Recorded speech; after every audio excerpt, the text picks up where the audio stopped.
Приемка готовности школы – серьезные испытания для руководителей учреждений. Кроме того, в этом году к стандартным критериям добавились новые. Касаются они эпидемиологической безопасности, соблюдения действующих санитарных и гигиенических нормативов, требования к пожарной безопасности, антитеррористическая защищенность и анализ состояния материально-технической базы школ. От внимательного взгляда комиссии не ускользнет ни одна деталь. Как у вас дела обстоят именно противопожарной безопасности? У нас ежегодно они приходят, проверяют. В настоящее время у нас был полностью проведен ремонт. Вот как мы видим, пожарная безопасность находится в исправном виде. Никаких замечаний со стороны ежемесячно.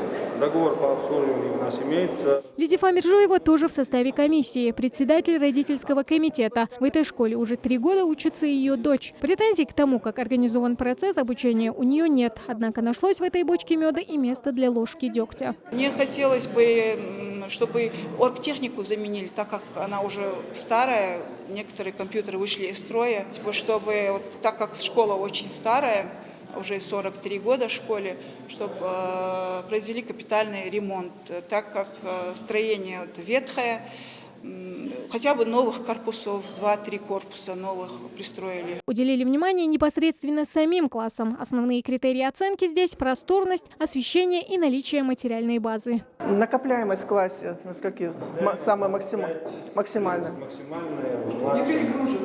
Не перегружена, это главное. Учеба учебой, как говорится, обед по расписанию. Заглянула комиссия и в столовую. За раз здесь могут отобедать 150 человек. Однако главный вопрос у проверяющих касается вовсе не количества посадочных мест, а организации горячего питания для учащихся. С 1 по 4 класс, это у нас где-то 450 учащихся, будет организовано горячее питание.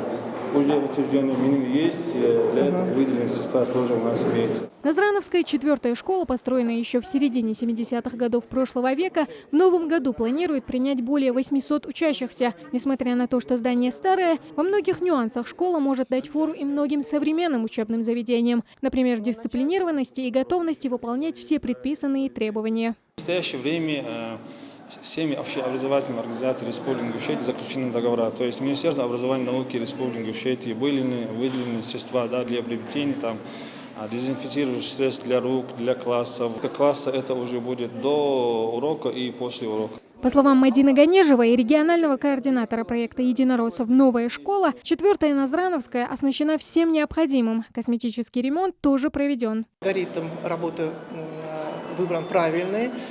Потому что здесь, школа, понятное дело, школа уже 43 года, школа довольно-таки старая, но тем не менее сделан косметический ремонт, недочеты есть, но они везде присутствуют, причем потому что мебель, конечно, старая, хотелось бы обновить.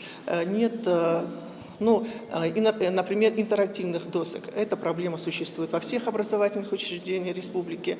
Учебный год в России традиционно начнется 1 сентября. До этого всех образовательных заведений еще есть время, чтобы устранить недочеты, если комиссия таковые выявит. Тамара Хшагульгова, Ахмед Гандаров, Новости 24.